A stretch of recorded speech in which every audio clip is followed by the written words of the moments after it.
gentlemen, and welcome to this final day of the Marrakesh Air Show conference programme. We're delighted to start the morning with a roundtable session looking at outlook for drone development. There's been a slight change in the schedule. Yassine Camus from Droneway sends his apologies. He's no longer able to attend this morning. But I would like to welcome our esteemed speakers to join me on the stage. We have Mr. Eric Lanseigne, VP of Tactical Combat of UAS at Thales. Fernando Kiria, Head of Marketing of ISR and Tactical Aircraft at Airbus Defence and Space. And Soufiane Amagui, CEO of Aerodrive. Welcome. I'd like to welcome Eric.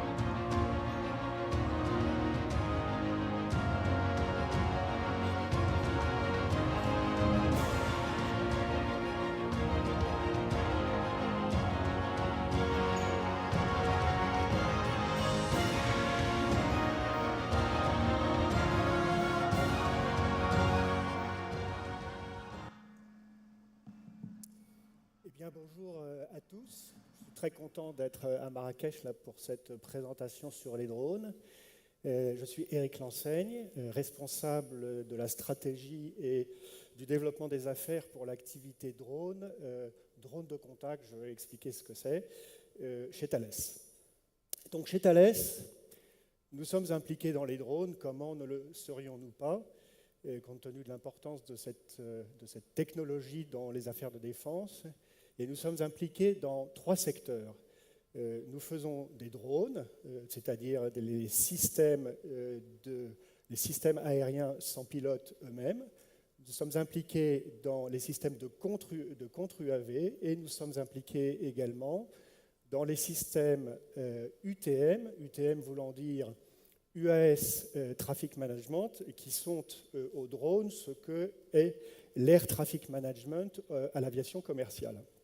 Alors je vais plus particulièrement vous parler de notre activité UAS, où nous sommes impliqués dans quatre sous-segments, si je puis dire. La première, c'est que nous sommes des concepteurs, des fabricants, et bien sûr nous déployons des drones dans la gamme des drones de moins de 150 kg, ce qu'on appelle typiquement les drones de contact, c'est-à-dire ceux qui sont engagés dans la bulle de combat aéroterrestre, c'est-à-dire vraiment déployés sur le champ de bataille. Et comme vous le savez, c'est cette activité qui a connu un développement spectaculaire au cours des derniers conflits.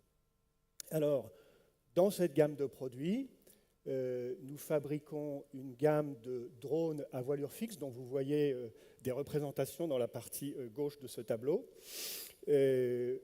Des drones qui ont des masses totales au décollage qui vont entre 2 et 15 kg et qui ont des autonomies et des élongations qui vont entre 3 heures et aux alentours de 3 à 5 heures et qui ont des élongations jusqu'à 50 km ou 80 km. Dans cette activité, nous sommes présents sur l'intégralité de l'activité, c'est-à-dire nous concevons ces drones, nous les développons, nous développons les charges utiles et les systèmes de mission qui viennent dessus, et nous le mettons en œuvre avec leur station de contrôle et la partie radiocommunication. Deuxième, dans ce domaine des drones de moins de 150 kg, nous sommes également impliqués dans une activité de développement de ce que nous appelons les munitions rôdeuses, aussi appelées drones kamikazes. Vous voyez sur la partie droite de la slide, en haut, la munition téléopérée Toutatis, dont nous finissons le développement, qui a fait déjà de très nombreux vols, et qui permettra de délivrer des effets cinétiques dans des profondeurs de l'ordre de 10 km, avec des fonctionnalités de navigation en environnement brouillé, en environnement sans GNSS, qui seront au meilleur niveau. Et enfin, une dernière activité dans cette gamme de produits, qui est l'interception de drones. Je crois qu'on a ici quelque chose d'assez original. Nous avons développé le drone Rapid Eagle, que vous voyez dans la partie droite en bas, qui est un quadcopter et qui peut être déployé en environnement civil, de temps de paix, en environnement urbain, pour intercepter des drones malveillants, et ceci avec la particularité que le filet retient le drone, et donc il peut être utilisé en zone urbaine, en toute sécurité pour les personnes et les biens environnants à l'action d'interception. Donc, une activité de concepteur jusqu'à la livraison complète de drones pour ces drones de moins de 150 kg. Nous sommes également impliqués sur une activité de drones sur des drones de groupe 2 ou groupe 3, plus gros, depuis maintenant un grand nombre d'années. Ces drones plus gros sont d'ailleurs ceux qui sont déployés qui sont présents sur les champs de bataille depuis fort longtemps. Alors, à travers plutôt ici des partenariats avec des fournisseurs de plateformes. C'est le cas par exemple pour le programme Watchkeeper dont vous voyez une illustration en haut. Ce programme Watchkeeper, nous l'avons fait avec Elbit. Il a été déployé pour les forces armées britanniques. Et nous le proposons à l'export également. Et c'est un drone de l'ordre de 500 kg avec des élongations tout à fait aussi haut niveau. Le deuxième programme sur lequel nous avons été impliqués, c'est le programme Peregrine, également en Grande-Bretagne. Vous voyez, c'est le drone du milieu.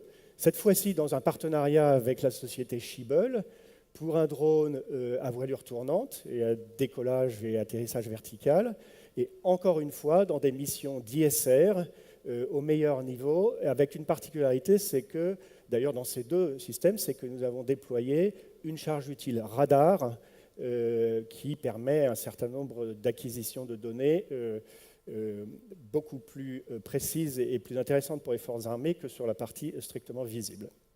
Et enfin, pour parler des drones proprement dit, je voudrais mentionner une activité alors là, qui est plus dans le domaine civil.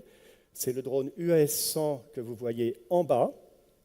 Cet UAS-100 que nous sommes en cours de développer et qui est déjà déployé d'ailleurs, mais avec des versions dont le niveau de sécurité ira croissant au fur et à mesure que nous en sortons des versions, les différentes versions. L'objectif ici, c'est d'avoir un drone qui peut être déployé dans toutes les configurations de sécurité possible. J'entends par là sécurité au sens de la safety aéronautique.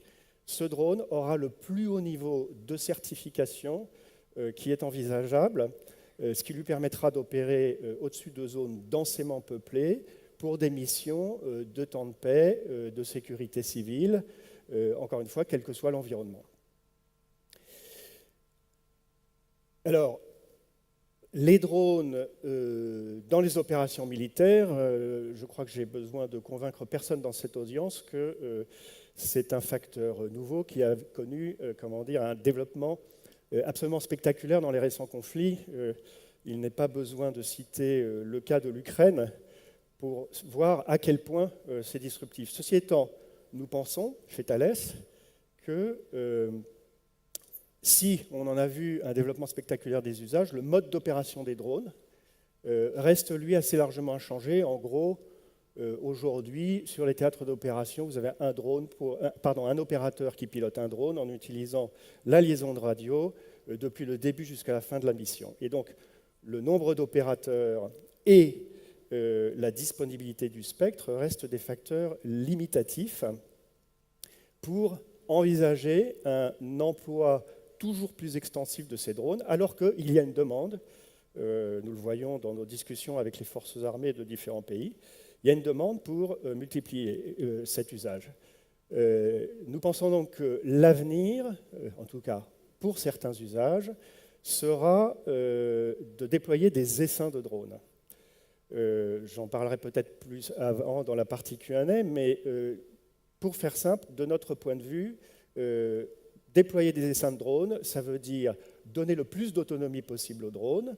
Et donc nous déployons une solution que nous appelons Swarm Master, qui a pour particularité de maximiser l'autonomie des drones jusqu'à son ultime possible. Ceci afin, premièrement, de libérer l'opérateur. On imagine bien qu'un opérateur ne pourrait pas commander une flotte de drones si les drones n'étaient pas eux-mêmes autonomes, mais également autonomie pour s'affranchir des contraintes qui pèsent sur l'utilisation du spectre en milieu contesté. Enfin, dernier point, nous pensons, chez Thales, et je crois que là aussi nous sommes encouragés dans ce sens avec nos discussions avec les différentes forces armées, que les drones, bien sûr, c'est très intéressant, les essaims également, très intéressants, apportent des capacités qui sont tout à fait novatrices, mais en fin de compte, ces capacités sont d'autant plus intéressantes qu'elles peuvent être intégrées avec les autres moyens du combat aéroterrestre, que ce soit les plateformes terrestres, que ce soit les centres de commandement et d'information. Et donc nous développons une approche système, une approche système agnostique, qui est basée sur une brique d'intégration que nous appelons le Universal UAS Management System, U2MS. Le nom du produit, c'est SPICY, et qui a une capacité d'accueillir pratiquement l'intégralité des drones pour pouvoir les piloter, mais qui a également une capacité dans sa version ultime, qui aura une capacité à fournir des fonctionnalités et à supporter des fonctionnalités, comme par exemple la mise en essaim dont je viens de parler, comme par exemple l'utilisation de big data. Les drones recueillent un très grand nombre d'informations et leur exploitation peut apporter des informations extrêmement précieuses. Et puis, qui sera aussi un élément d'interface vers les systèmes embarqués, les véhicules de combat, par exemple, mais également potentiellement les navires, également, et peut-être également les plateformes les aéronefs. Les interfaces également avec les systèmes d'information et de commandement, que ce soit du niveau tactique ou du niveau opératif ou du niveau stratégique, pour avoir une plus grande fluidité et pour développer l'aspect collaboratif entre les drones et les autres éléments du combat aéroterrestre. Voilà, j'en ai fini pour cette brève présentation de nos capacités. Nous pourrons bien sûr développer au cours de la session de Q&A.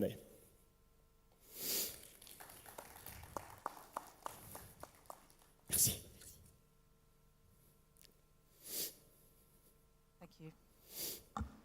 Thank you very much, Eric. Before we move on to the next presentation, we are going to open the floor to questions from the audience, if there are any.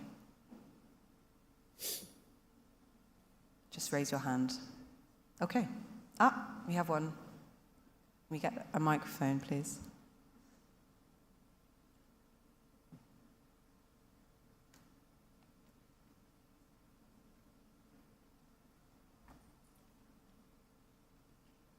Microphone is inbound.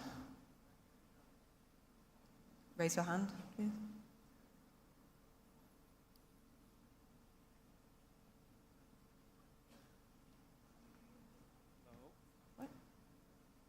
Hello, can you hear me well? Yeah. Perfect. Just hold it a bit closer to. Okay.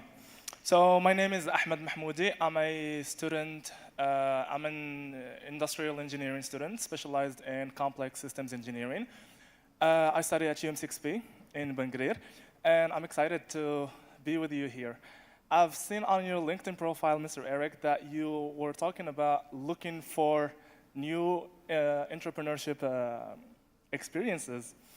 And I know Mr. Sufyan Amagi is there with you as a CEO of a startup that started from UM6P. So how do you think is big organizations like Thales is going to be partnering with startups to stay at the front of the industry? Yes. Thank you. Okay, that's a very interesting question indeed, because this is I mean, the drone industry, and specifically the small drone industry, is essentially an industry of small startups. And we've seen staggering success by small industry. And being a large group, we were wondering whether how to combine exactly as what you said, that is the capability of a large group and the small enterprises. Our answer to that question is that we want to combine both best of both worlds. We've done so in a recent move where we acquired a small enterprise in France, really a startup. And we decided, contrary to what is our practices normally, not to integrate fully this small enterprise into our processes, but to keep it as a 100% wholly owned subsidiary of Thales, but with its original processes, so that it can keep its agility and its startup spirit.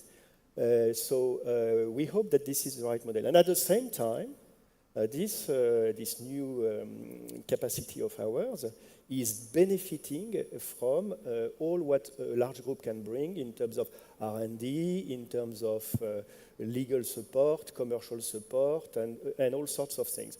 And engineering of systems également. So this is our answer to that. Obviously, we are at the beginning of the adventure, so we will see, but we believe this is the right model. Excellent, thank you. Good question. So with that, we're going to move on to our next presentation. I'd like to welcome up to the stage Fernando Kiria, Head of Marketing of ISR and Tactical Aircraft, Airbus Defence and Space. Welcome.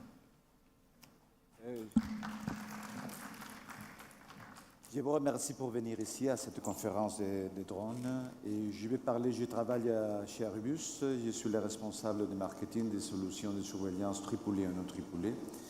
Et je vais présenter aujourd'hui quelles sont notre capacité, notre produit et basiquement quelle est notre vision sur les futures affaires des drones, spécifiquement dans les segments des drones tactiques.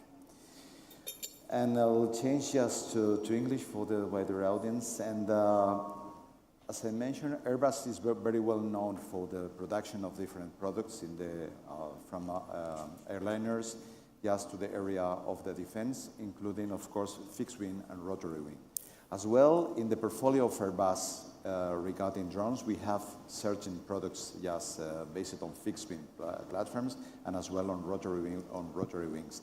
And we have just a wide elements, starting by the mini UAVs, the mini drones, mainly devoted just to the surveillance. And we have just a comprehensive set of these elements jumping to the tactical segment, that is the one that they will develop during the conference.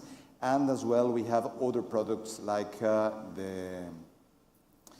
the products like Eurodrone, that is international cooperation in Europe with different countries. For instance, is France, is Italy, is Germany, who is the prime contractor, yes, in terms of the OCCAR, the organization procuring the program, and Spain. But we have other products like the Zephyr, that is stratospheric surveillance, and is another product that is of high technology, used for different applications like communications, relay, and as well for the surveillance. We have as well participation on other products like the combat UAVs. In the last air shows we have presented in Berlin or in Farnborough in the United Kingdom, we have presented the first mock-up of our vision about what will be the loyal wingman concept of an unmanned vehicle collaborating with the current combat aircraft that will be in operation together for a period of time. As I mentioned, the man-unmanned teaming is a topic of interest and is what the future is expecting from us. This possibility of having this teaming, this collaboration between man and unmanned, not only for the combat, as well for the surveillance and other applications. In the future, is bringing us other opportunities. We have as well some projects in the company as well for developing the possibility of transporting things with unmanned systems. This will be another way we are investing and analyzing the possibilities in the market. The market, we will bring just some hints of the market. As I mentioned, the combat UAVs is a very, very promising market, and is where we are at this moment investing and trying to find solutions for our customers. In terms of the surveillance, traditional surveillance UAVs, the situation is changing a lot. For instance, the high altitude segment at this moment is declining. There were very few elements in this segment, and at this moment the market is slightly declining. The traditional we have in mind when we talk about drones is the medium altitude, long endurance, is stabilized. But there is just an increasing demand of other products, typically a lower segment we will call tactical segment, and we have different products on that segment that we take part of the responsibilities today allocated to this segment. What is happening at this moment? In the past, everything was very categorized. There was micros, minis, males, and hails. And this moment, the industry is developing and providing many solutions according to the customer needs. And of course, we know that the market is in a constant evolution. The crisis, the geopolitical crisis, the wars in the last years, and at this moment with the current situation we have in many areas, is increasing the development of new capabilities to fulfill the needs of our customers, our operators. Other topic that is important is that some years ago, the drone industry was focused on a very limited number of countries, of industries, coming from Israel, coming from United States, coming in the other part from Russia, etc. At this moment, it's clear that because of the limitations of the export control of the UAVs and the need from most of the countries, there is an increasing design and production of UAVs around the world. And this is something that is doing more universal the market, and as well for companies like Airbus, is doing more complicated just to have this wide footprint on the exportation. And this is because this new development that is happening.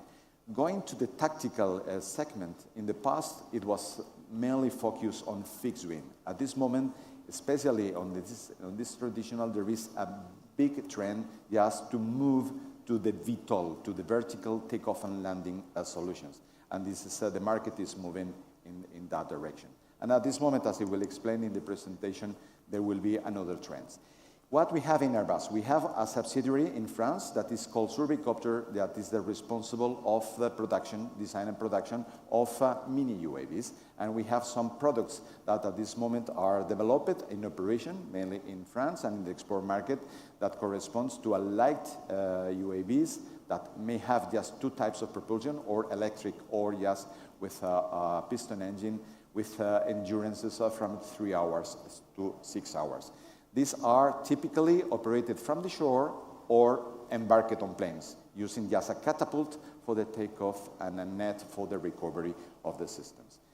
Surveycopter, as our subsidiary, is increasing the capabilities with a new project that will happen in the few months, that is called Kappa X, that is a heavier system as well, with devoted to the surveillance, and with a hybrid configuration of vertical takeoff and as well traditional takeoff and landing. There is a modular system that we are working, having just a core of the products with different alternatives regarding the propulsion and the sizes of the wings for conducting this operation. But as the other products, based on a camera, an electro-optical gimbal, having just television and infrared cameras.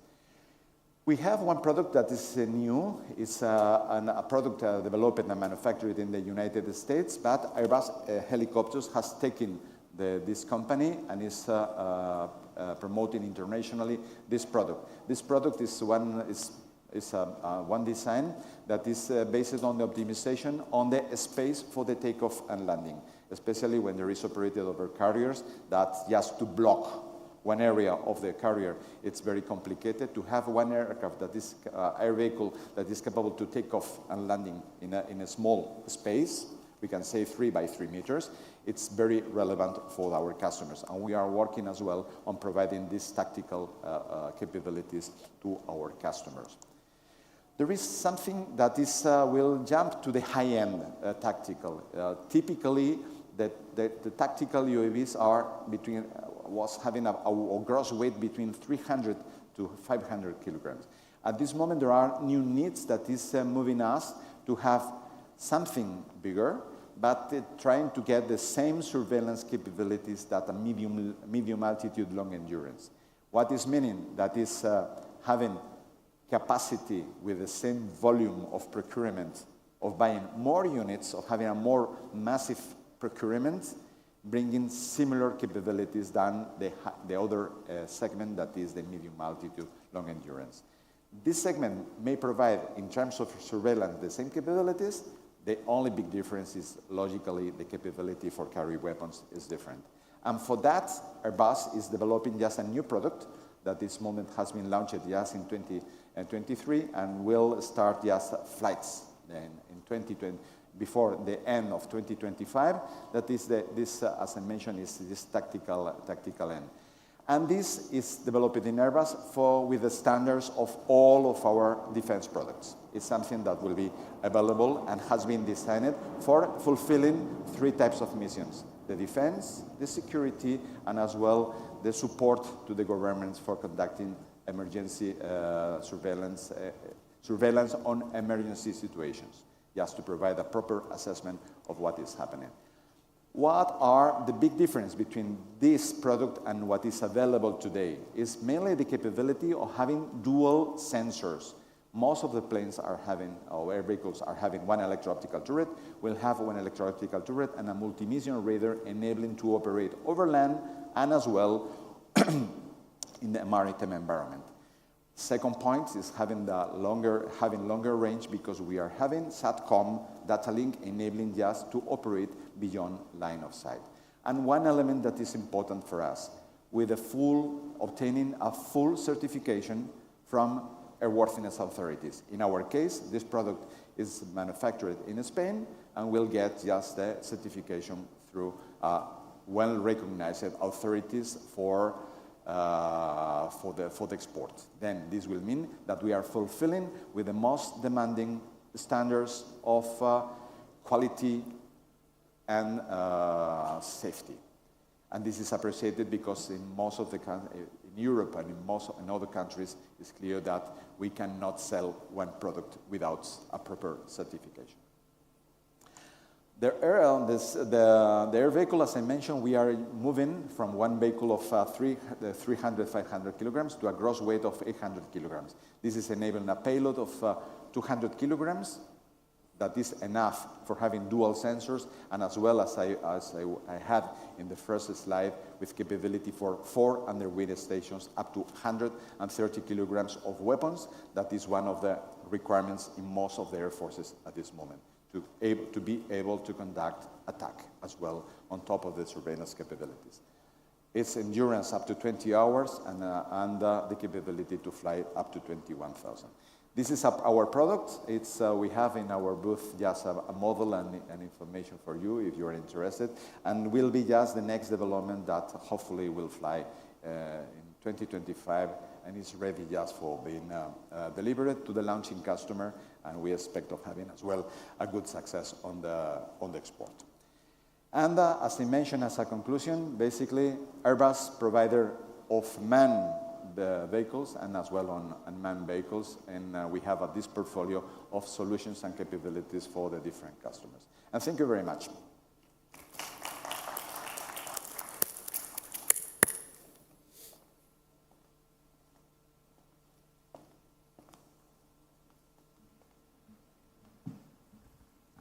Thank you, Fernando. Any questions from the audience at this stage?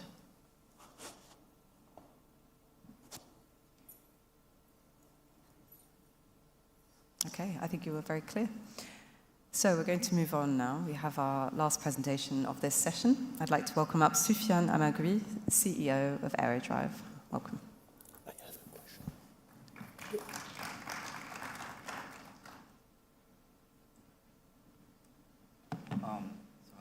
everyone. It's a pleasure to be among you today. Fantastic. So, hello everyone. It's a pleasure to be among you today. Soufiane Amaghi, the head and the founder of AeroDrive.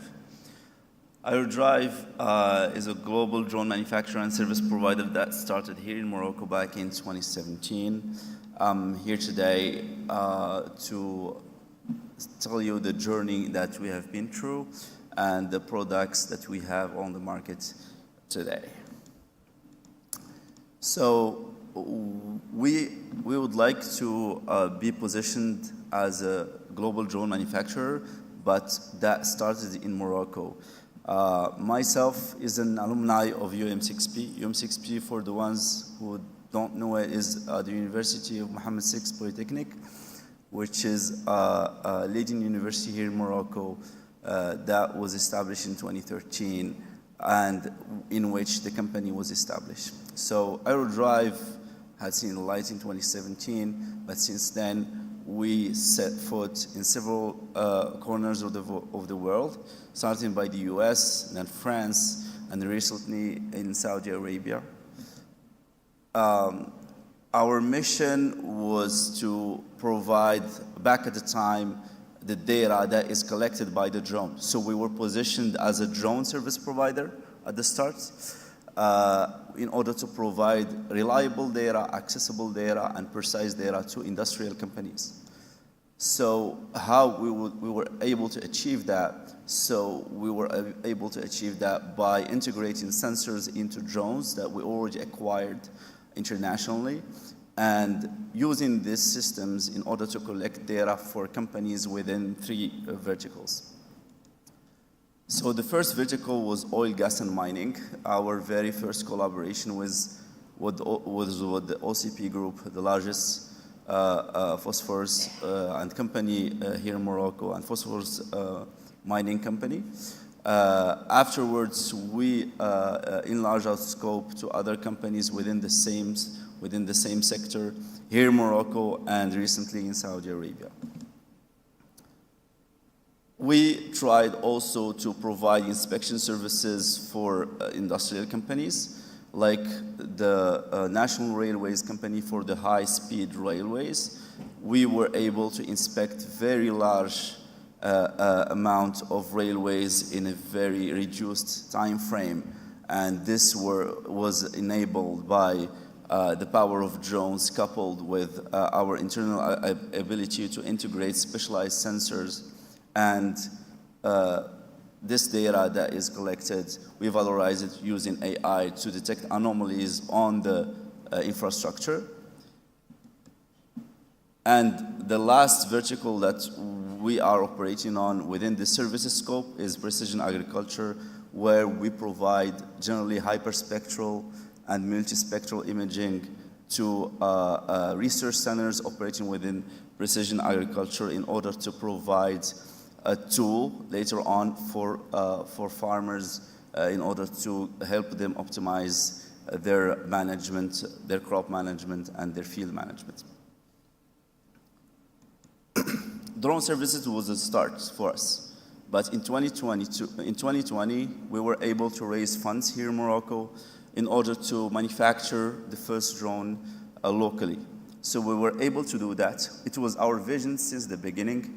We had to show revenue and raise funds afterwards in order to manufacture the very first UAV that we named Atlas. Atlas is a VTOL, vertical takeoff and landing fixed-wing aircraft that is capable of taking off and land from moving ships that was co-developed with the Moroccan Navy. Atlas has an autonomy of at least 6 hours and can go up to 10 hours and can carry up payloads up to 5 kilograms. This milestone was huge for us, which enabled us to make the Atlas S, which is a small version of the Atlas, and later on the Maverick, which is a loitering munition, or what we call commonly a kamikaze drone. Today, we were successful raising funds one more time in order to establish a larger manufacturing division that has a capacity of 1,000 systems a year that will be aimed to produce systems to answer the need here in Morocco and potentially export internationally. So I was trying to be brief. I would love to open the floor for the audience if they have any questions.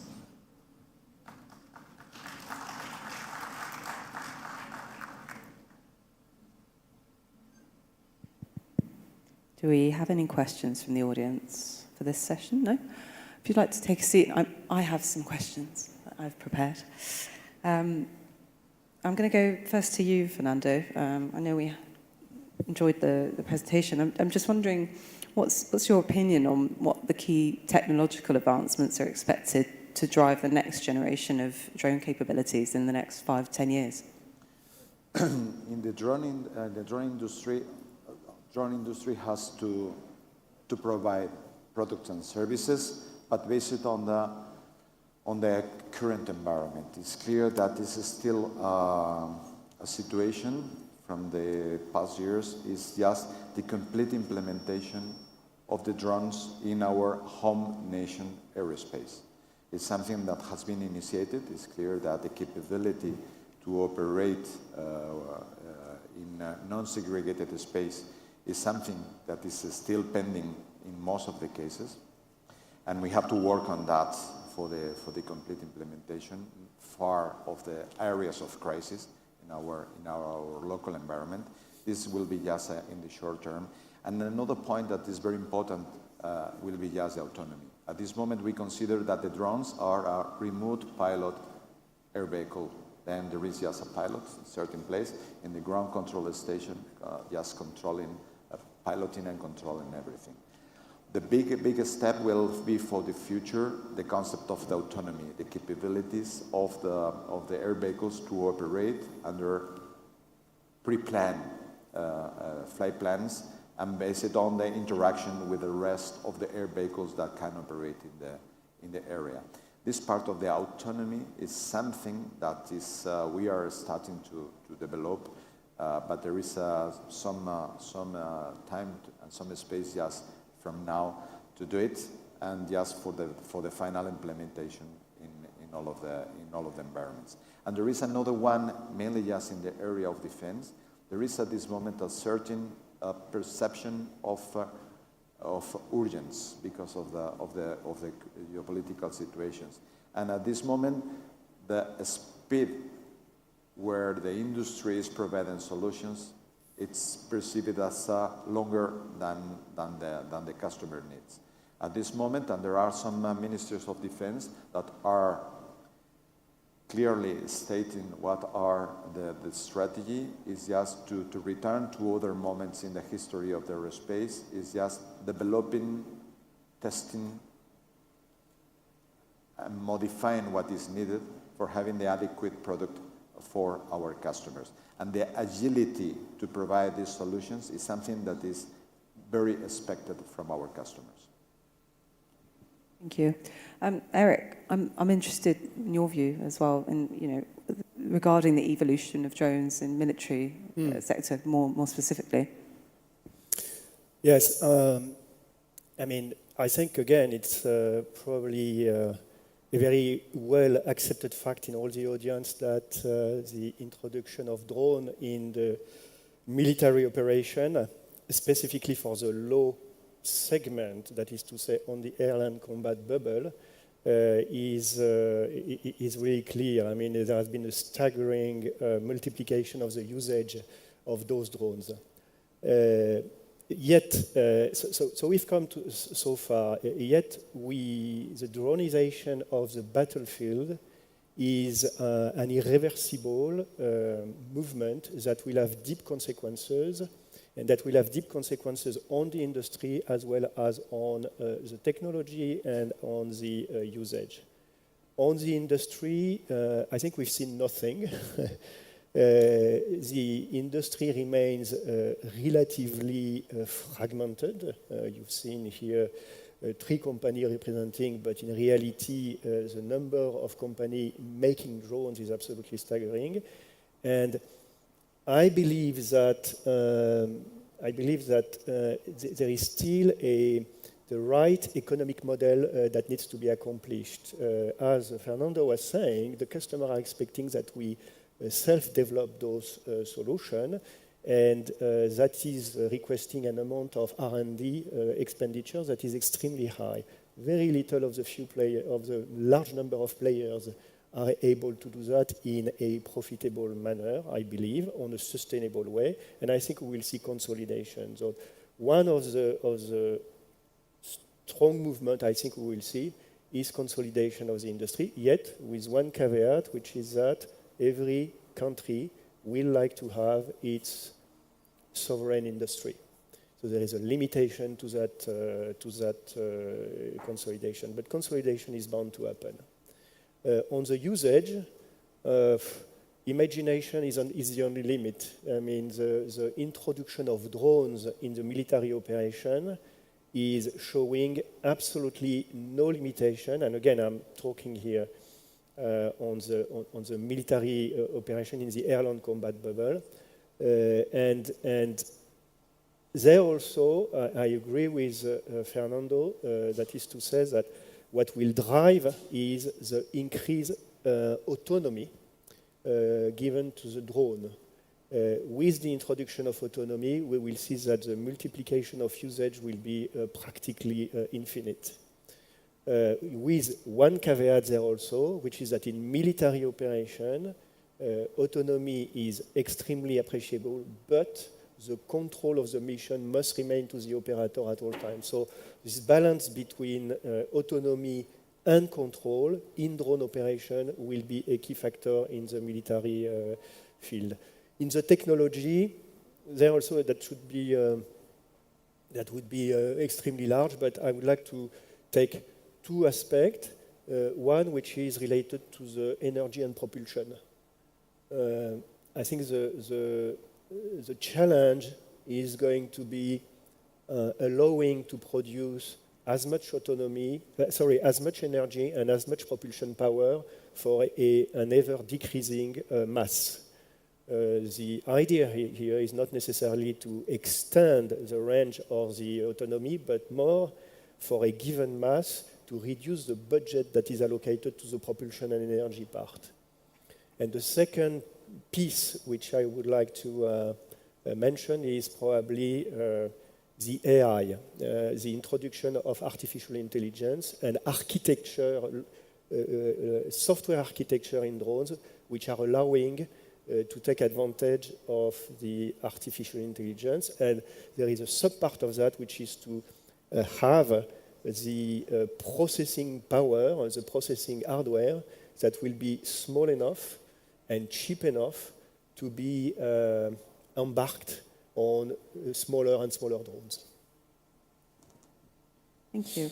Sufyan, I'm interested in your perspective, working here in Morocco. What are some of the challenges you're facing, or Morocco is facing in advancing its military drone capabilities, particularly in terms of funding, technology transfer, skilled personnel? Actually, that's an excellent question, because today, under the patronage of His Majesty King Mohammed VI, a law has been passed a couple of years ago, Law 10-20, that set the framework to establishing a sovereign industry, defense industry here in Morocco, including the one for drones. Today, we have the legal framework, but the investors doesn't have yet a culture for these kind of investment that are oriented toward this sector.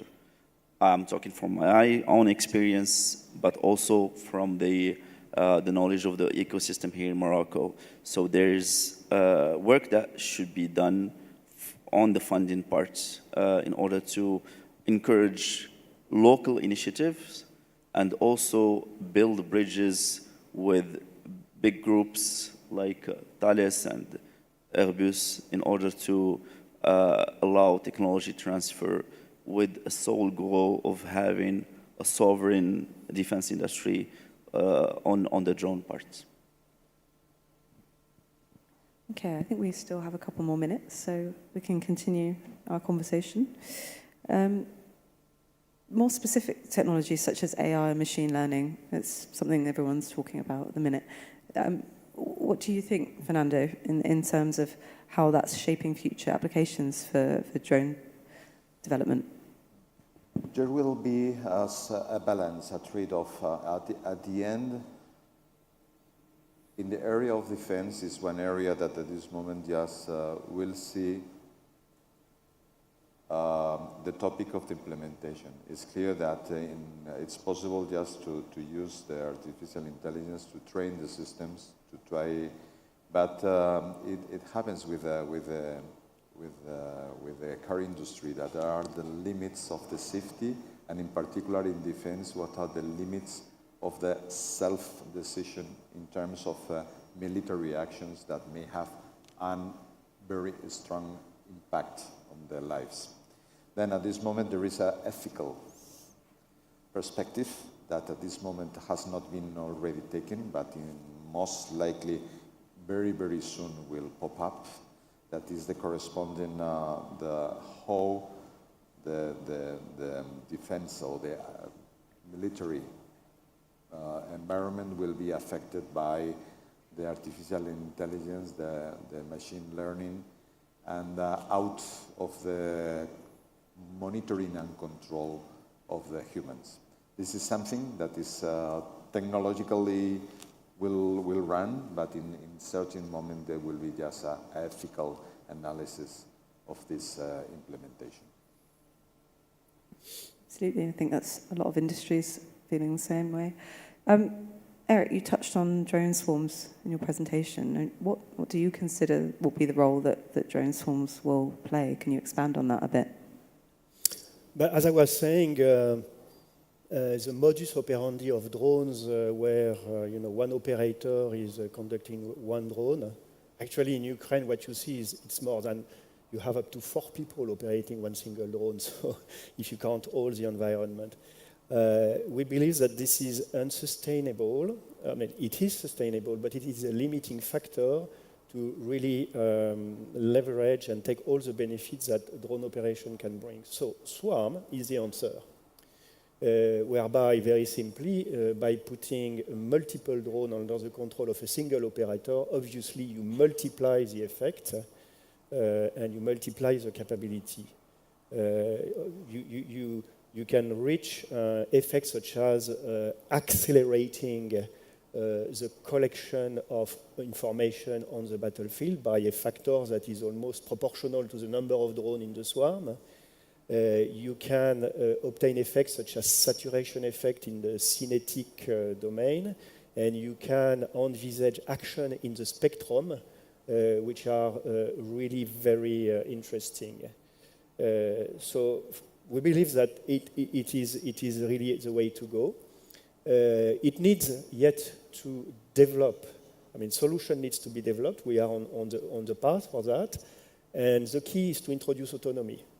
To do that, you need to have processing power well distributed among the drones, and you need to have a software architecture that will mix intelligent agent on board the drone and AI bricks and platform for the learning and testing, and this is what we are developing in our solution called Swarm Master.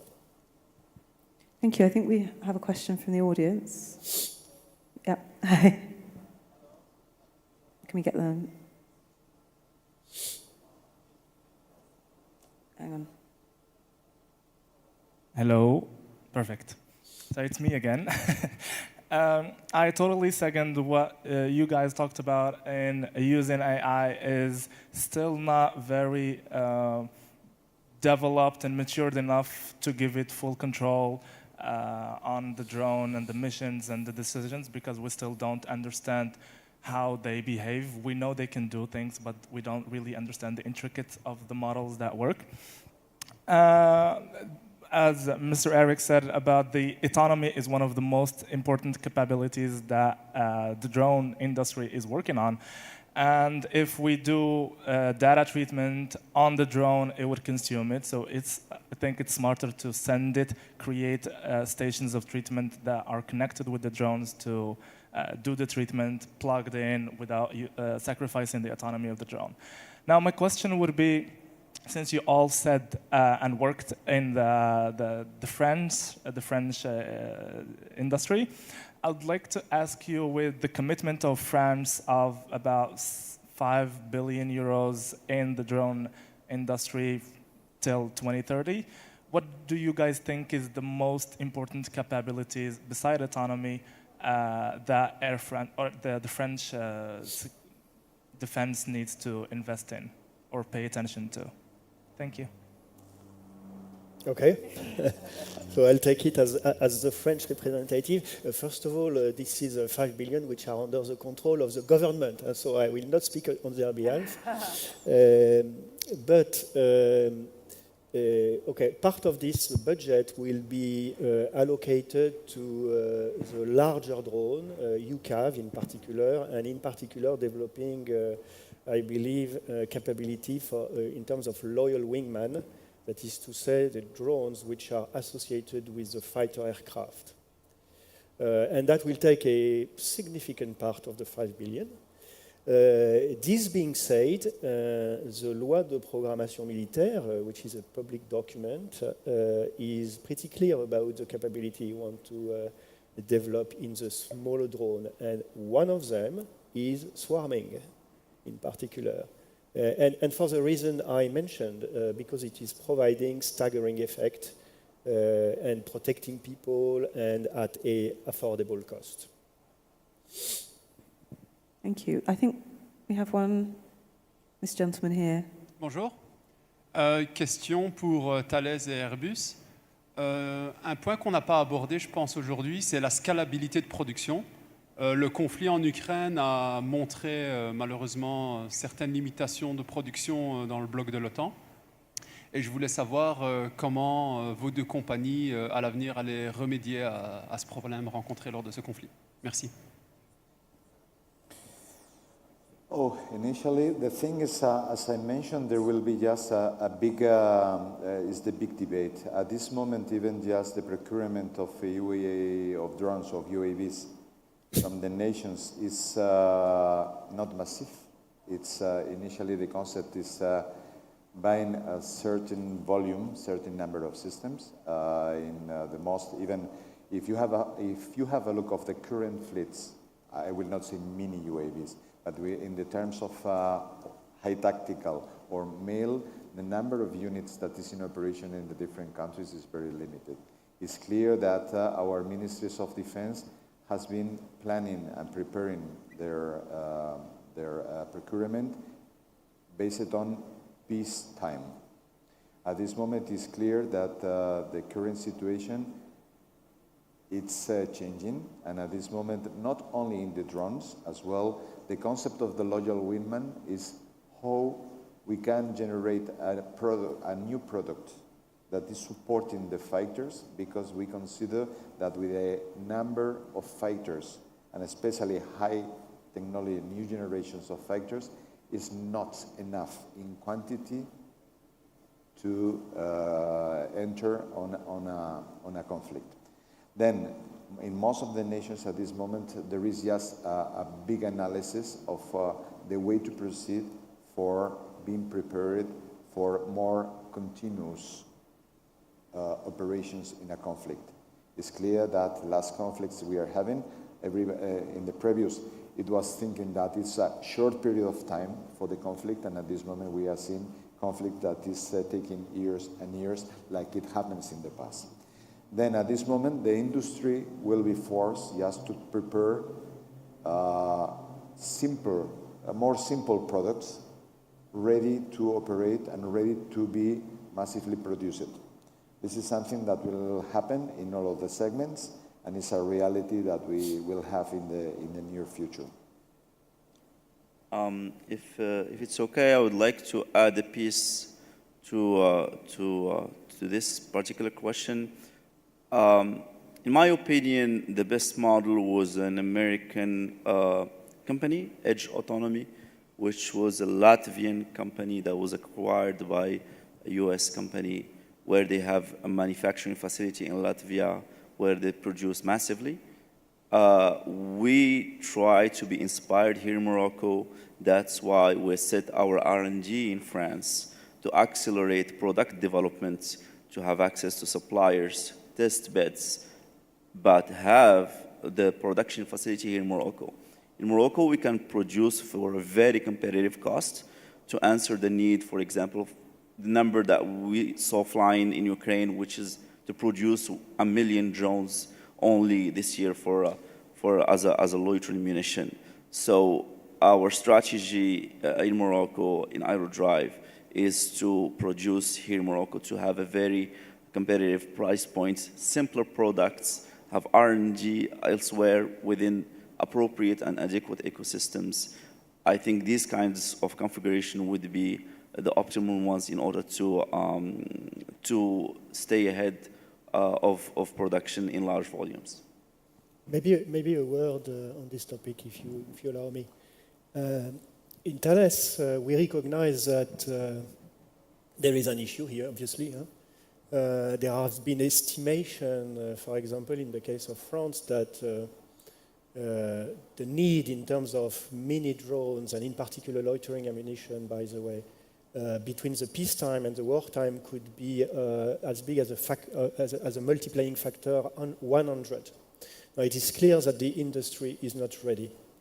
What we are investigating at this point in time is collaboration with the civilian industry, industries such as, for example, the auto industry, which have the ability and the knowledge in developing mass production, at the same time dropping cost in a way where maybe the military industry, the defense industry is not fully accustomed to.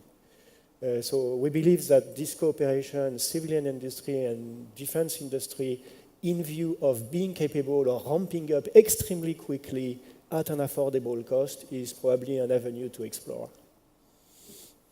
Thank you. I think we have another question.